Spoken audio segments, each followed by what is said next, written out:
Hello everyone, welcome to री academy. आज हम इस सीरीज़ का सेकंड वीडियो देखने जा रहे हैं और इस वीडियो में डिस्कस करने वाले हैं रैयतवारी सिस्टम के बारे में। पर मैं आपको सजेस्ट करूंगा कि अगर आपने मेरा परमानेंट सेटलमेंट वाला वीडियो नहीं देखा है तो उसे जाके पहले देखें, क्योंकि मैंने जिस तरीके से परमानेंट सेटलमेंट पढ़ाया था काफ़ी तोड़ के, उसी तरीके से मैं रैयतवारी सिस्टम भी पढ़ाऊँगा और मैं दोनों ही सिस्टम को काफ़ी कनेक्ट करके पढ़ाऊँगा। इसलिए अगर आपने नहीं देखा है तो पहले इस वीडियो को जाके देख लें, ताकि आप एक बेटर अंडरस्टैंडिंग और एक कनेक्टिविटी, दोनों टॉपिक में जो कनेक्शन है वो आप समझ पाएँ। तो स्टार्ट करते हैं हमारा लेक्चर आज। सबसे पहले एक MCQ हमेशा की तरह, तो आप ट्राई कीजिए अपनी तरफ से ये करने की और आंसर कमेंट बॉक्स में लिखिए। अगर ना भी हो तो मैं इसका आंसर आगे डिस्कस करने वाला हूँ। तो ये क्वेश्चन कह रहा है, which of the following statements are correct regarding Ryotwari settlement. Ryotwari settlement के बारे में नीचे गिवन कौन सी स्टेटमेंट करेक्ट है। तो पहला पॉइंट है कि zamindar was responsible to pay the land revenue to the state. क्या ज़मींदार रिस्पॉन्सिबल होते थे रेवेन्यू पे करने के लिए? तो देखते हैं सही है गलत है। सेकेंड पॉइंट है, a patta was maintain to keep the record of land revenue. तो आप बताइए, आगे मैं सारे पॉइंट आपको बताऊंगा डिटेल में। थर्ड पॉइंट है, land revenue was based on the quality of soil and nature of the crop grown. क्या जो रेवेन्यू कलेक्ट किया जाता था वो ज़मीन किस तरह की है, कौन सी फसल हो रही है, ये सब देख के टैक्स कलेक्ट किया जाता था। तो तीनों ही पॉइंट यहाँ पे है और ऑप्शन चेक कर लीजिए, 1 and 2 only, 2 and 3 only, 1 only और ऑल ऑफ दीज। तो आप अपनी तरफ से कोशिश कीजिए, तब तक हम आगे डिस्कस करते हैं। तो रैयतवारी सिस्टम काफ़ी इम्पोर्टेंट सिस्टम था ईस्ट इंडिया कंपनी के लिए, क्योंकि ईस्ट इंडिया कंपनी 1820 में काफ़ी ज़्यादा स्ट्रांग हो चुकी थी। तो पहला पॉइंट क्या कह रहा है कि ये इंट्रोड्यूस्ड हुआ था Bombay and Madras by sir Thomas Munro in 1820। आपको यहाँ पे ध्यान रखना है 1820। तो 1820 ही क्यों, है ना, और बॉम्बे और मद्रास क्यों? जिस तरीके से हमने परमानेंट सेटलमेंट में देखा था कि बंगाल, बिहार, उड़ीसा ही क्यों, और 1793 ही क्यों? तो बिल्कुल उसी तरीके से हम इस सिस्टम को भी पढ़ने वाले हैं। तो अगर आप टाइम लाइन को कनेक्ट करें तो परमानेंट सेटलमेंट सिस्टम आया था 1793 और ये सिस्टम आया है 1820। अगर आप दोनों के बीच का डिफरेंस देखें तो ये अप्रॉक्सीमेट 30 ईयर्स का डिफरेंस है। और हमने परमानेंट सेटलमेंट में डिस्कस किया था ये कि परमानेंट सेटलमेंट जो सिस्टम था वो 30 साल के लिए था। तो जेन्युइन सी बात है कि इसके बाद एक नया सिस्टम चाहिए था या पुराने सिस्टम में रिफॉर्म चाहिए था। तो इसी वजह से रैयतवारी सिस्टम इंट्रोड्यूस किया गया। तो क्या ये अपनी तरीके का पहला है? इससे पहले भी किसी ने ये सिस्टम इंट्रोड्यूस किया था? तो यस, चार्ल्स रीड ने ही ये इंट्रोड्यूस किया था 1792 में, पर वो ज़्यादा सक्सेसफुल नहीं हो पाया, काफ़ी छोटे लेवल पे उन्होंने इंट्रोड्यूस किया था। तो इसीलिए इसका जो इंट्रोडक्शन का जो क्रेडिट जाता है वो सर थॉमस मुनरो को जाता है, क्योंकि उन्होंने काफ़ी बड़े लेवल पे एक प्रेसिडेंसी में ही और लगभग 50% of the British occupied region में उन्होंने इंट्रोड्यूस कर दिया था इस सिस्टम को। तो चलिए आगे देखते हैं, बॉम्बे और मद्रास क्यों? बॉम्बे और मद्रास क्यों? तो फिर टाइम लाइन पे आइए 1820 तक कुछ ऐसा हुआ या हुआ होगा जिसकी वजह से बॉम्बे और मद्रास आया, क्योंकि हमने देखा था परमानेंट सेटलमेंट तो बंगाल प्रेसिडेंसी के रीजन का था, यहाँ मद्रास प्रेसिडेंसी की बात हो रही है। तो रीज़न यही है। अगर आप ध्यान से कनेक्ट करें पॉइंट को, तो 1820 चार्टर एक्ट 1813 और चार्टर एक्ट 1833 के बीच में आ रहा है। मतलब चार्टर्ड एक्ट 1813 यहाँ पे काम कर रहा है अभी, और चार्टर्ड एक्ट 1813 में क्या था, ब्रिटिश काफ़ी ईस्ट इंडिया कंपनी काफ़ी हद तक स्ट्रांग हो गई थी इंडिया में। और उससे पहले क्या हुआ था, 1813 में अगर आपको याद हो तो ट्रीटी ऑफ अमृतसर साइन हुआ था, और उस ट्रीटी से क्या हुआ था कि पंजाब का रीजन ब्रिटिश के कंट्रोल में आ गया। इसी वजह से ये रैयतवारी सिस्टम ईस्टर्न पंजाब में भी इंट्रोड्यूस किया गया था। और बॉम्बे ब्रिटिश ऑक्यूपेशन में था ही। और 18 और ज़मीन ये मद्रास जो प्रेसिडेंसी है ये भी बनाया गया था लॉर्ड ब्लीजली के द्वारा 1820 से पहले, तो ये भी एक रीज़न है। इसके अलावा सब्सिडरी अलाइंस भी स्टार्ट हो गया था 1820 से पहले लॉर्ड ब्लीजली, जिसकी वजह से ब्रिटिश ईस्ट इंडिया कंपनी ने काफ़ी सारे रीजन्स को ऑक्यूपाइड भी किया था। जिसमें सबसे पहला था सब्सिडरी अलाइंस जो 1798 में आया था। उसमें हैदराबाद निज़ाम अली वो जो पहले शासक थे जो इसका शिकार हुए थे सिस्टम का। तो ये कुछ चीज़ें थी जिसकी वजह से इस एक्ट के इस रीजन में इंट्रोड्यूस करने का मतलब बनता है, क्योंकि मद्रास वो रीजन है साउथ इंडिया का जहाँ पे अब ब्रिटिश ने पैर जमा लिए थे, मद्रास प्रेसिडेंसी भी बना ली थी। अब आगे देखते हैं। तो आगे क्या है कि ये पॉइंट आपको याद रखना है कि इस सिस्टम के जो आर्किटेक्ट है और जो रिकमेंडेड किए हुए हैं उनका नाम था चार्ल्स रीड। ये वन लाइनर क्वेश्चन होगा। नेक्स्ट पॉइंट कह रहा है कि direct settlement between government and रैयत। तो परमानेंट सेटलमेंट सिस्टम में क्या था, एक डायरेक्ट सेटलमेंट नहीं था। वो गवर्नमेंट ने अपने और किसानों के बीच में एक ज़मींदार को अपॉइंट किया था, और वो ज़मींदार क्या करता था, गवर्नमेंट के बिहाफ पे टैक्स कलेक्ट करता था, और उस टैक्स कलेक्शन का 10/11 पार्ट ब्रिटिश को दे देता था, ईस्ट इंडिया कंपनी को दे देता था। लेकिन यहाँ पे ऐसा नहीं है, यहाँ पे डायरेक्ट सेटलमेंट हो रहा है।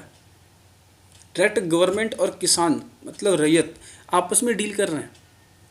इसका भी कुछ रीज़न है, यस इसका भी कुछ रीज़न है। इसका रीज़न क्या है कि 1820 तक अंग्रेज़ वैसे भी काफ़ी ज़्यादा स्ट्रांग हो चुके थे, उन्हें कोई ज़रूरत ऐसी महसूस नहीं हुई कि हमें ज़मींदार रखने की ज़रूरत है। मैंने आपको बताया था पिछले लेक्चर में कि 1793 में अंग्रेज़ उतने स्ट्रांग नहीं थे, उनका कुछ ज़्यादा स्ट्रांग बेस नहीं था। सिर्फ बंगाल प्रेसिडेंसी में कुछ हद तक वो थे। अगर वो डायरेक्ट कलेक्शन करते तो हो सकता है कोई मूवमेंट चलता, अंग्रेज़ों को मार के भगा दिया जाता। लेकिन अब वो काफ़ी स्ट्रांग है, अब उन्हें कोई ज़रूरत महसूस नहीं हुई। तो एक पॉइंट तो ये बनता है। सेकंड पॉइंट ये है कि साउथ इंडिया में ज़मींदारी सिस्टम ऐसा कुछ था नहीं। परमानेंट सेटलमेंट सिस्टम में मैंने बताया था आपको कि ये ज़्यादातर एशियन टाइम में भी चलता था, लेकिन ज़्यादातर मुगलों के पीरियड में काफ़ी ज़्यादा फ्लोरिश किया था परमानेंट सेटलमेंट ज़मींदारी सिस्टम, क्योंकि मुगलों का ज़्यादा कुछ था नहीं साउथ इंडिया के रीजन में, ज़्यादा उनकी पकड़ थी नहीं। तो ज़मींदारी सिस्टम भी वहाँ पे उतनी स्ट्रांग थी नहीं, या पहले जैसी थी नहीं वहाँ पे। तो जहाँ पे वो सिस्टम थी ही नहीं ज़मींदारी की, वहाँ पे दोबारा ज़मींदार बनाने का भी कोई मतलब बनता नहीं है। ब्रिटिश को और मुसीबतों का ही सामना करना पड़ता। तो इन सब चीज़ों की वजह से डायरेक्ट सेटलमेंट किया गया कि ब्रिटिश गवर्नमेंट और किसान ये आपस में डायरेक्ट डील करेंगे। ठीक है, होप कि आप समझ गए होंगे रीज़न क्या था। और पीजेंट हैड ऑनरशिप राइट, और जो किसान थे जिनको ज़मीनें दी गई थी उनको ऑनरशिप राइट दे दिया गया था। आप बेचो, किराए पे लगाओ, कोई दिक्कत नहीं, आप गिफ्ट कर दो, हमें कोई प्रॉब्लम नहीं। नेक्स्ट पॉइंट कहता है revenue was fixed for a period not exceeding 30 years on the basis of quality of soil and nature of crops. तो जो रिवेन्यू जो फिक्स किया गया था वो 30 साल से ज़्यादा के लिए नहीं था। ठीक है, जैसा कि परमानेंट सेटलमेंट में था, सेम इसी तरीके का। लेकिन उस सिस्टम में हमने ये देखा था कि क्वालिटी ऑफ सॉइल की किस तरह की ज़मीन है, ये उस परमानेंट सेटलमेंट में कोई ज़्यादा मायने रखता नहीं था। हर तरह की ज़मीनों पे एक तरीके का टैक्स लिया जाता था। लेकिन यहाँ नहीं है वो। यहाँ क्या है कि अलग अलग तरीके की ज़मीन, अलग अलग तरह के मिट्टी, जहाँ फसल ज़्यादा होती है वहाँ ज़्यादा टैक्स है, जहाँ फसल कम होती है वहाँ कम टैक्स लिया जा रहा है इस सेटलमेंट में। और नेचर ऑफ क्रॉप भी है, कोई अगर फूड क्रॉप है तो उस पर कम टैक्स, कोई कैश क्रॉप है तो उस पर ज़्यादा टैक्स। इस तरीके का सिस्टम है यहाँ पे। और ये जो सिस्टम है ये बेस्ड था साइंटिफिक थ्योरी ऑफ रिकार्डो। ये आपको याद रखना है, ऑप्शन में ये मिल सकता है आपको एग्ज़ाम में। तो साइंटिफिक थ्योरी ऑफ रिकार्डो क्या है? अगर देखिए इसका डेफिनेशन, इसकी थ्योरी काफ़ी ज़्यादा वेग है, मगर मैं आसान भाषा में आपको समझाऊँ तो आसान भाषा में ये है कि ये थ्योरी पीजेंट से कहती है, किसानों से कहती है कि भाई जो आप रेंट पे कर रहे हो ना ज़मीन की, वो आप इसीलिए कर रहे हो क्योंकि आप हमारी ज़मीन पे खेती कर रहे हो, तो आपको किराया देना बनता है। क्योंकि क्योंकि ब्रिटिश ने क्या किया, ब्रिटिश ने वो रीजन जीत लिया एक तरीके से, है ना, इंडियन रूलर से वो रीजन जीत लिया। तो उन्होंने बोला कि ज़मीनें हमारी हैं, अगर ज़मीनें हमारी है, खेती आप कर रहे हो, तो आपको टैक्स देना तो बनता है। तो ये सिंपल आसान भाषा में ये थ्योरी यही कहती है। आगे देखते हैं। नेक्स्ट पॉइंट कह रहा है कि the rates were high and unlike the permanent settlement they were open to being increased, taxes had to pay in cash only. कह रहा है कि परमानेंट सेटलमेंट की तरह इसके भी जो टैक्स रेट थे वो काफ़ी ज़्यादा हाई थे, ठीक है। और जो टैक्स जो रिसीव किया जाता था ब्रिटिश द्वारा वो सिर्फ कैश में ही लिया जाता था, ओनली इन कैश। ये पॉइंट इंपॉर्टेंट है आपके लिए कि ओनली इन कैश ही पेमेंट करना पड़ता था टैक्स का। नेक्स्ट पॉइंट है, if they fail to pay the tax they were evicted by the government. अगर कोई पीजेंट, कोई रैयत, कोई किसान अपना टैक्स पे नहीं कर रहा है तो उसकी ज़मीन उससे छीन ली जाती थी।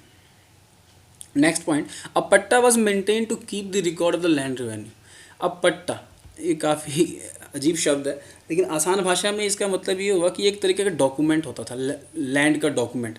जैसे आजकल के टाइम में भी अगर आपके पास कोई ज़मीन है तो उसकी कागजात होती है, उस कागजात में क्या लिखा होता है कि ये इस डिस्ट्रिक्ट का है, ये खेती की ज़मीन है या रिहायशी की ज़मीन है, ये सारी पॉइंटें होती है, आज के टाइम में भी होती है।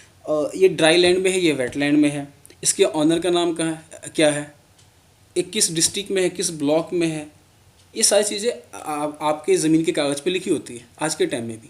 तो ये सेम चीज़ यहाँ पे है पट्टा।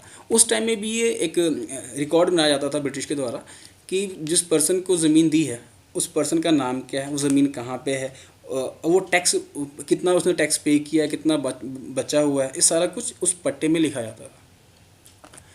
अब इश्यूज़ क्या हैं, इश्यूज़ क्या थे कि पोजीशन जो था वो कल्टीवेटर का वो सिक्योर तो हुआ, है ना, ज़मींदार हट गया तो एक तरीके का ऑपरेशन हट गया, ऑब्सेशन हट गया वहाँ पे। अब उन्हें सप्रेस करने वाला था नहीं, सिर्फ ब्रिटिश थे, है ना। लेकिन क्योंकि ये सिस्टम काफ़ी रिजिड था, rigid system of revenue collection था, कलेक्शन करने का तरीका काफ़ी स्ट्रॉन्ग था, काफ़ी रिजिड था, तो किसान फोर्सफुली मनी लैंडर के क्लच में आ जाते थे, मनी लैंडर के चंगुल में फंस जाते थे, उन्हें पैसे उधार पे लेने पड़ते थे।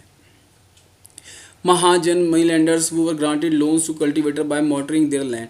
तो और उन्हें अपनी ज़मीनें गिरवी रख के कर्ज लेके अंग्रेज़ों को कर्ज चुकाना पड़ता था, जिससे पॉवर्टी बढ़ गई इंडिया में। ये रीज़न हुआ, पॉवर्टी बढ़ी, सोशल डिफ्रेंशिएशन काफ़ी बढ़ गया, है ना।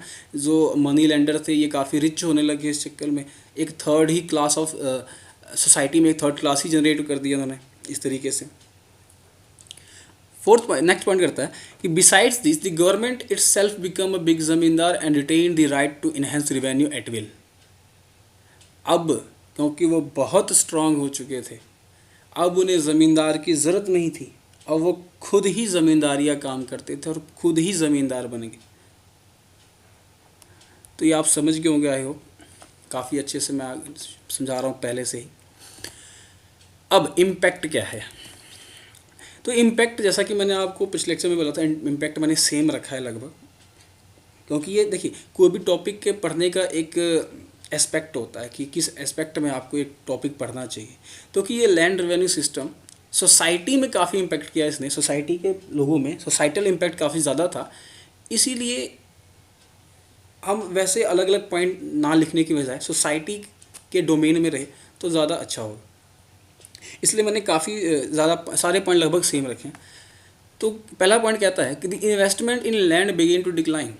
अब इसका मतलब क्या हुआ, तो अगर आपको याद है पिछला लेक्चर परमानेंट सेटलमेंट, उसमें मैंने बताया था कि 1 पार्ट ऑफ टैक्स जो था वो ज़मींदार रखता था। 1 पार्ट, यहाँ रेशो की बात हो रही है, वो रेशो में 100 रुपये भी और 1000 रुपये कुछ भी हो सकते हैं, क्योंकि एक रेशो वो रखता था तो उसे लालच थी, उसे पता था अगर मैंने ज़मीनें इम्प्रूव कर दी, मैंने लैंड इम्प्रूव किया, फर्टिलिटी इम्प्रूव की, किसान अगर हालत अच्छी हो गई तो ज़्यादा रिवेन्यू कलेक्ट कर सकता है वो उनसे, इसीलिए उस टाइम इन्वेस्टमेंट करता था ज़मींदार। लेकिन अब क्या हुआ, अब अंग्रेज़ और किसान रहे, ज़मींदार तो रहा नहीं, किसानों अंग्रेज़ों को उतनी परवाह है नहीं किसानों की, तो इन्वेस्टमेंट तो ख़त्म, इन्वेस्टमेंट ही ख़त्म। अब ज़मींदार ऐसी कोई चीज़ है नहीं जो उन्हें लालच होगा कि मैं अगर थोड़े पैसे मिला दूं, इन्वेस्ट कर दूं तो मुझे ही फ़ायदा होगा। अब ऐसा कुछ सिस्टम है नहीं, इस वजह से इन्वेस्टमेंट लगभग ख़त्म हो गई। क्योंकि साउथ इंडिया में था, साउथ इंडिया में देखा गया कि जो प्रॉस्परस तमिल थे उनको एक सबॉर्डिनेट रैंक मिल गया रेवेन्यू कलेक्टर का। अब रेवेन्यू कलेक्शन का काम उन्होंने स्टार्ट कर दिया। इसके बाद सेम पॉइंट इंट्रोड्यूस किया गया मार्केट इकोनॉमी को, क्योंकि अब जो क्रॉप्स थे वो काफ़ी कमर्शियली ग्रोन की जाने लगे। इस वजह से मनी लैंडिंग एक्टिविटी काफ़ी बढ़ गई, है ना, जिस वजह से सोशल डिफरेंशिएशन काफ़ी बढ़ गया, मैंने बताया अभी। और क्योंकि forcible growing of commercial crop होता था, इस वजह से क्या होगा, लैंड एक कमोडिटी बन गई। ठीक है, अब लैंड एक कमोडिटी बन गई, फोर्सफुली ग्रोन हो रहा है, मनी लैंडिंग एक्टिविटी में फंस गया किसान। और जब उसने वो पैसे अगर मनी लेंडर्स को वापस नहीं कर पा रहा है तो वो फोर्सफुली बॉन्डेड लेबर का शिकार हो जाते हैं। Due to heavy taxes the farmers restored the growing cash crop instead of food crop. क्योंकि टैक्स ज़्यादा थे तो फूड क्रॉप में उन्हें कुछ फ़ायदा होता नहीं था, तो कैश क्रॉप फोर्सफुली उनको ग्रोन करना पड़ता था। और जब वो फूड क्रॉप हम ग्रो ही नहीं करेंगे तो फूड इनसिक्योरिटी तो होगी ही। और अगर कभी फेमाइन वगैरह आया, भुखमरी आई, तो आप जानते हैं क्या होगा उस सिचुएशन में। अब इन सब चीज़ों की वजह से रूरल सोसाइटी में क्या हुआ, एक भूचाल आ गया, एक तरीके से काफ़ी बिखरने लगा ये रूरल सोसाइटी हमारा। तो ये था आज का डिस्कशन। उम्मीद करता हूँ कुछ आपको इसमें अच्छा लगा होगा, कुछ सीखने को मिला होगा नया। अगर आपको अच्छा लगा हो तो प्लीज़ लाइक करें, सब्सक्राइब करें, नया चैनल अभी हमारा, तो ग्रो करने में हेल्प करें। आप इस वीडियो की PDF डाउनलोड कर सकते हैं हमारे टेलीग्राम चैनल री एकेडमी से। तब तक के लिए ख्याल रखें। Thank you.